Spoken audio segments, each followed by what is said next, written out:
hockey game is the best game you can name. And the best game you can name is the good old hockey game. Hello, I'm Iannone and welcome to the Sports Reel. If you had a movie as highly regarded as Slapshot, what would you do for the 25th anniversary? Would you re-release it on a special edition DVD with lots of bonus features and commentary from the Hanson brothers and other interviews? Or would you release a direct-to-video sequel? Well, if you're Universal Pictures, the answer is both. They actually did both of those things. But they should have only done the first one! Yes, in 2002, Slapshot 2 was released to help commemorate the 25th anniversary of the original. Because who would want to watch a great classic movie when you can watch a brand new sequel with almost none of the original cast returning? Actually, you know what? I'm not being fair. Maybe they really did try to make a good movie here. And who knows, maybe they were even able to improve upon the original. Can't know until we watch, right? So, let's watch Slapshot 2 and give it the chance it deserves. So we start out in a locker room with a reporter interviewing the captain and coach of the Charlestown Chiefs, played by Stephen Baldwin? Well, I gave this movie its chance, and it fucked it up within the first few seconds. Let's break this down, shall we? First off, we've gone from Paul Newman to Stephen Baldwin. This is not an improvement. Now, to be fair, it's impossible to replace Paul Newman. I mean, the guy was one of the greatest actors of our time, but you can at least try to do better than Stephen friggin' Baldwin. He spends the entire movie talking in a voice too soft to be a regular speaking voice, but just loud enough that it's not a whisper. Yeah, I used to gamble. Never on hockey. But you had the home net. Never missed an easy shot, huh, Skipper? Let a puck get by you. Trip over your own skates. Speak up!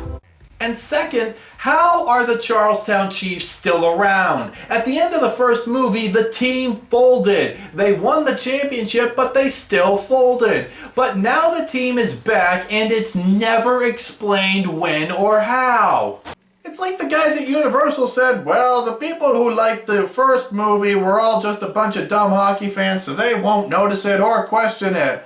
Well, guess what, guys? I did notice it, I am questioning it, and the only reason nobody else noticed or questioned it is because nobody saw this thing!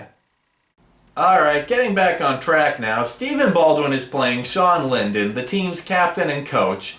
And just like before, the team sucks, and we see they're getting destroyed by the opposing team. So Sean calls the team into a huddle. Come on, guys, let's get something started. Boys, show us what you got. What? You had the Hanson brothers the whole time, and you wait until now to use them? You're down by 5 goals. And what does he say when he decides to put them in? Boys, show us what you got. You already know what they've got. They're in their late 40s, and as far as we know, they've been with the team ever since the first movie. So once the Hansons get in the game, they start a fight with the other team's mascot, which leads to a bench-clearing brawl. After the game, Sean meets with the team's owner, who has important news for him. No, it's not like that. This is good news. Although, that will come as a bit of a shock. What's the good news, Fox? Well, allow me to explain as I begin walking away for a second time thanks to the bad editing. So the owner tells Sean that he sold the team and they'll be relocating to Omaha. Sean tells the news to the rest of the team and they don't take it so well. But Sean tells them they'll be getting paid double and the games will even be televised. As he leaves, he spots a woman he saw at the game earlier and tries to hit on her. She does not respond well. I don't think there's anything you can do to me that I would ever regret. Oh, yes, there is. Get over here. Oh, that's smart. But hey, you can always tell your team that you just got mugged by some guy outside the bar and you had to kick his ass. I just hope for your sake the same woman doesn't show up at your practice tomorrow. What? So this This woman's name is Jessie, and she's the team's new head coach, which Sean was not informed of. He storms into the former owner's office to demand an explanation, and there he meets Cooper, a lawyer who represents the new owner of the Chiefs. The bottom line, Mr. Linden, is your past is an issue for the new league, so much so that your contract was almost terminated. Mr. Fox convinced us if you were to move to a less visible role, you could still be useful. A less visible role. I'm sorry, Sean. It's a done deal. They altered your contract without informing or negotiating with you. You have every right to sue. But of course, he just rolls over and accepts it, and the team has its first practice with their new coach. She shows them up when they question her knowledge of the sport and makes them look like idiots. After practice, Sean stops by to apologize to her, and she questions him about his infamous missed shot when he was playing for the Boston Bruins in the NHL playoffs, which many people believe he missed on purpose. I've seen that replay 1,000 times. Everyone has. Oh, come on, look at that jersey. That looks nothing like a Boston Bruins jersey from any era. How is it that I have a more authentic Bruins jersey than he does? So on the bus ride to Omaha, Sean tells them the truth about the new league they'll be playing in. You guys ever heard of the Harlem Globetrotters? We're going against Globetrotters. But they're playing basketball, no, coach? We're not playing against the Globetrotters, Tavochka. But you know when they play, how it's a lot of fun, and they do a lot of specialized tricks, and there's a lot of, razzle-dazzle? That's what we're gonna do. Not exactly. Now, you guys have heard of the Washington Nationals? Those are the chumps that play against the Globetrotters, right? Right. Oh, I'm sorry, Stephen. The correct answer is the Washington Generals. It's the Washington Generals who always lose to the Globetrotters. The Washington Nationals are a Major League Baseball team who didn't even exist when this movie came out. Once they arrive in Omaha, the Chiefs attend a banquet to introduce the new league. Cooper comes in and gives them their new uniforms. We have got some great new uniforms for you guys. Super Chiefs. The hell is that? We're the Chiefs. Well, Mr. Claremont doesn't want an incident like the Atlanta Braves with their PC Indian problems, so we, just altered the name. How does adding the word super make it less offensive? That'd be like if the Washington Redskins suddenly became the Ultra Redskins. It does nothing to help. What you need to do is balance the scales and call the team the Fighting Whites. Yeah, that was an actual basketball team. Look it up. So the new league's owner is about to introduce the new teams and... I'm sorry, you guys, but I've just about lost hope for this movie. I mean, it's not as funny as the first, and the only star they've got is Stephen Baldwin. Couldn't they have gotten anybody else to star in this movie? President and CEO of Claremont Family Media, Richmond Claremont. Oh my God! We're with Busey! Yes! Yes! Yes! Hell yes! Gary Busey is in this, and he's the evil, money-hungry owner of this new league. If he can't breathe new life into this movie, I will have lost all faith in humanity. So Busey is playing Richmond Claremont, a member of a conservative family values group called Better America. He's starting this new league to create a more family-friendly hockey game, with no fighting or violence, just specialized tricks like in Harlem Globetrotters games. He then introduces the stars of the new league, the Omaha Icebreakers. Of course, they're all a bunch of clean-cut, pretty boys. We also meet their head coach. Now, one complaint that a lot of people had about the first movie was the use of homophobic slurs. Now, I certainly don't condone that sort of thing, but it didn't ruin the movie for me. And I have to ask, what's worse, the homophobic slurs or the gay stereotype? Now, we needed to find a coach to bring the Icebreakers some style. So we went all the way to Broadway to find him. I would like to introduce to you the creator and choreographer of the Family Smash musical hit Visions on Ice. Oh, shit. Mr. Dexter Howell. Well, this is very exciting, isn't it? We have assembled for you a very fine, very talented, world-class group of hockey artists.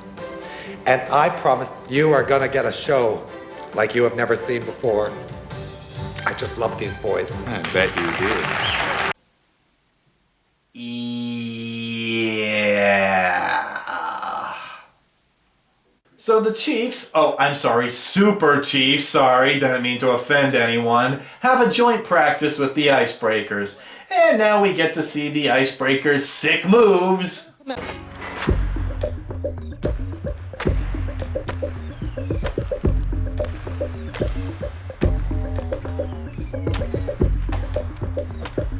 Yeah, that's it, fellas. Toss around that CGI puck. This is gonna rake in millions. It's almost as exciting as a chess tournament.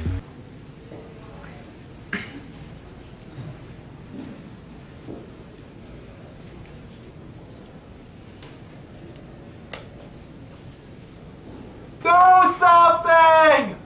But during the practice, it becomes apparent to Coach Elton John here that the Hanson brothers don't fit the league's image, so he gets them fired from the Chiefs, Super Chiefs. This is bullshit. No, Coach, it's okay. Because we like to play old-time hockey, you know, like Eddie Shore. Dick Clapper. And Toe Blake. And Gordie Howe. Yeah, Gordy. And Coach, this ain't hockey. Bye, guys. See you at the end of the movie, I'm sure. Sean is upset about the Hansons being fired, so he forces his way into Mr. Claremont's office to confront him about it. Sean Linden. You got a lot of jizz. I'm impressed by that. Wait, what? Did he just say he has a lot of jizz?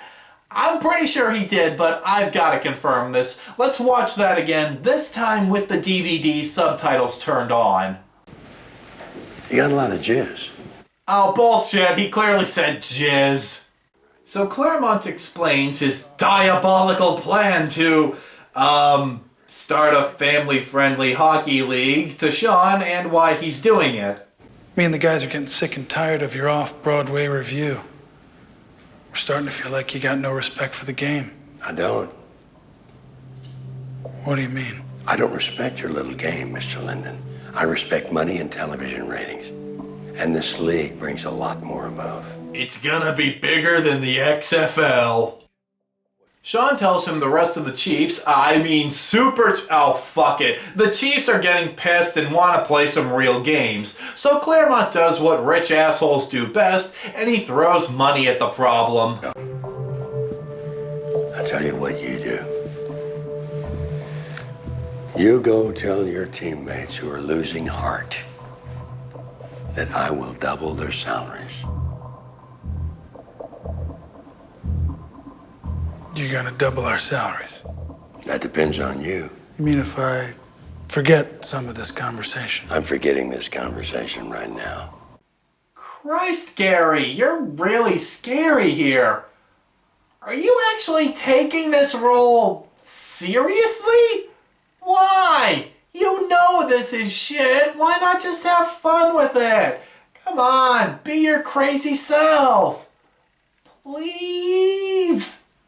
We then see the first game between the Icebreakers and Chiefs, and the Icebreakers are introduced to the crowd. Give a big warm welcome to Trent, Ash, Rob, Will, Blaine, Ethan, Dale. Jennifer, Justin, Carrie, JC. Brittany. After a few games, most of the guys on the Chiefs start to accept and embrace their roles as a team of losers, except for Miller, a young hothead who still has hopes of playing in the NHL, and Jesse, who actually wants to coach in the NHL someday. But the others are just happy to be making money. Oh, very good. Very good money. Very good shot. Yeah, $50. $50. Wow, a whole $50? Yeah, that'll pay off all the bills and child support. Seriously, this Claremont guy is built up as this Trump-esque figure and he's paying them $50 per game? Hell, even I make more than that in a day. But these guys are acting like they're rolling in bitches and Benjamins. But later, we see one of the Icebreakers takes a cheap shot at one of the Chiefs, and he gets a bloody nose from it. Sean retaliates, and the teams have a big brawl. After that, Claremont calls Sean into his office for a meeting. While in the waiting room, Sean reads a newspaper. You gotta be shitting me. No more beef jerky for you boys, eh? Oh, come on, you practically just gave away your ending right there. I should just go ahead and skip to the ending right now. But I'll press on for the sake of tradition. So Claremont calls Sean into his office. He knows that Sean has a lot of bills to pay off, so he makes him an offer. He will pay Sean $500,000, and all Sean has to do is convince the Chiefs how good they've got it with this league and that they'll be playing some real games soon and then skip town. But Sean is a man of character and integrity, so naturally, he takes the money and gets out of Dodge. He even fakes a shoulder injury to help get his point across. Cooper takes him to the airport and hands him his check. So I guess this is where I say thanks.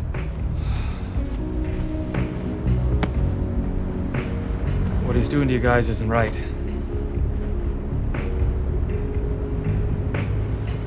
But at least you're getting out. Okay, why is Cooper suddenly doing a face turn? The whole movie he's been a cold-hearted bastard, but now he suddenly feels sorry for the Chiefs? Well, what was stopping him from speaking up to Claremont earlier? Courage. Oh, that's it. He ain't got the knife!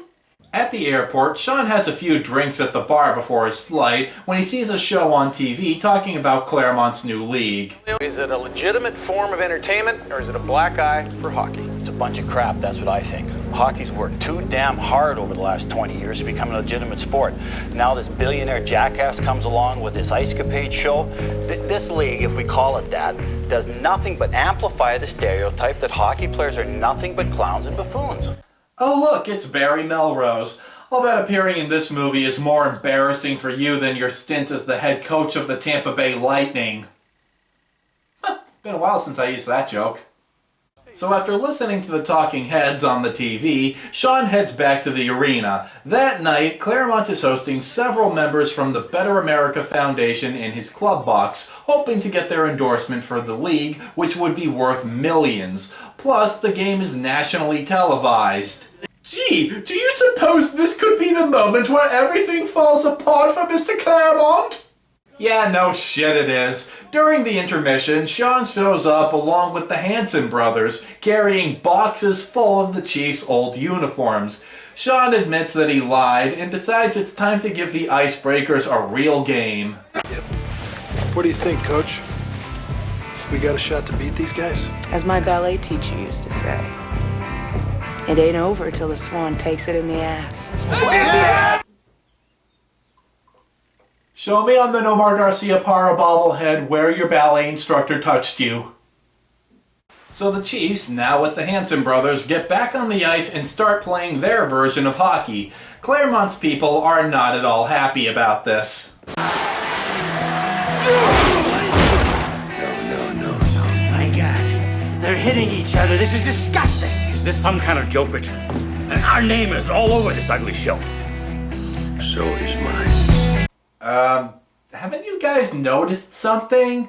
The crowd is into it! I mean, you preach about family values, but you must recognize the dollar signs here. The crowd is way more into it now than they ever were. Riding high, he's just scored and he's loving it. And oh, it looks like Ballberg just scored again in the corner. Way more into it.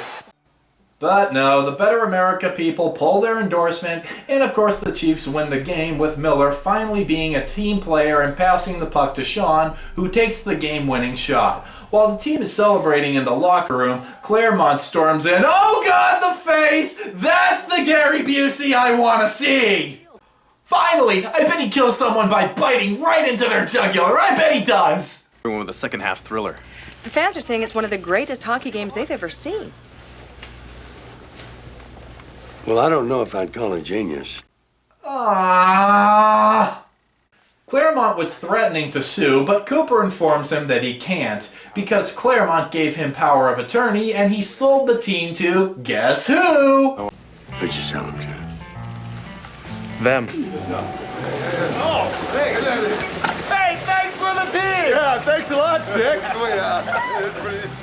Dances? Those morons? Duh! Claremont goes into a rage, but then Cooper punches him out, completing his face turn, and they all lived happily ever after. But we don't! This is a bad movie. But to be honest, I didn't hate it as much as I thought I would. There does seem to be some genuine effort here and there. Some jokes are funny, and for a low-budget direct-to-video sequel, there's some good production value here.